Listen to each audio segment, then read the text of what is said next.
மனைவிக்கு current shock கொடுத்து கொலை செய்துவிட்டு ஒன்றும் தெரியாதது போல நாடகமாடிய கணவனை காவல்துறையினர் கைது செய்துள்ளனர். கள்ளக்காதல் விவகாரம் கொலையில் முடிந்ததன் பின்னணி என்ன?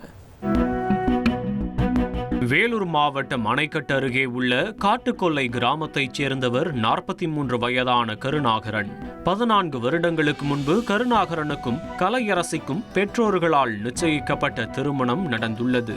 தற்போது இந்த தம்பதிக்கு 3 பிள்ளைகள் உள்ளனர்.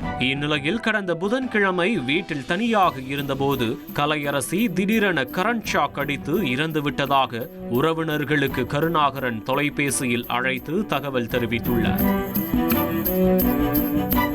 கணவன் மனைவி இருவருக்கும் கடந்த சில மாதங்களாகவே சுமூக உறவு இல்லை என்பது கலையரசியின் தந்தைக்கு தெரிந்திருக்கிறது.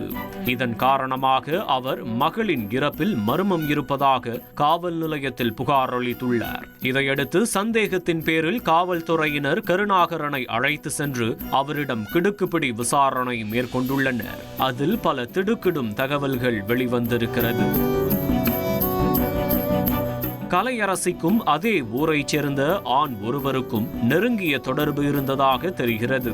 இதனை கருணாகரன் பலமுறை கண்டித்தும் கலையரசி ஆண் நண்பருடனான உறவை தொடர்ந்து வந்ததாக சொல்லப்படுகிறது. இதனால் கணவன் மனைவி இருவருக்கும் கடந்த சில மாதங்களாகவே சண்டை சச்சரவுகள் நடந்து வந்திருக்கிறது.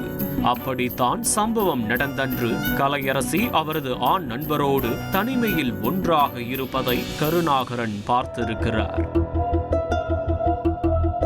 இதற்கு மேலும் இவர்களை விட்டு வைக்க கூடாது என ஆத்திரத்தின் உச்சிக்கே சென்றவர் கலையரசியை கொலை செய்யும் முடிவிற்கு வந்துள்ளார். அன்று இரவு கலையரசி ஆழ்ந்த உறக்கத்தில் இருந்தபோது அவரின் உடலில் மின்சாரம் பாய்ச்சி துள்ள துடிக்க கொலை செய்ததாகவும் கருணாகரன் காவல்துறையினரிடம் வாக்குமூலம் கொடுத்துள்ளார். அதோடு கலையரசி உயிரிழந்த பிறகு விசாரணையிலிருந்து தப்பிப்பதற்காகவே மனைவி கரண்ட் ஷாக் அடித்து இறந்துவிட்டதாக கருணாகரன் நாடகமாடி இருப்பதும் உறுதியாகி உள்ளது. கொலையாளியிடமிருந்து வாக்குமூலத்தை பெற்றுக்கொண்ட காவல்துறையினர் அவரை நீதிமன்றத்தில் ஆஜர்படுத்தி சிறையில் அடைத்துள்ளனர்.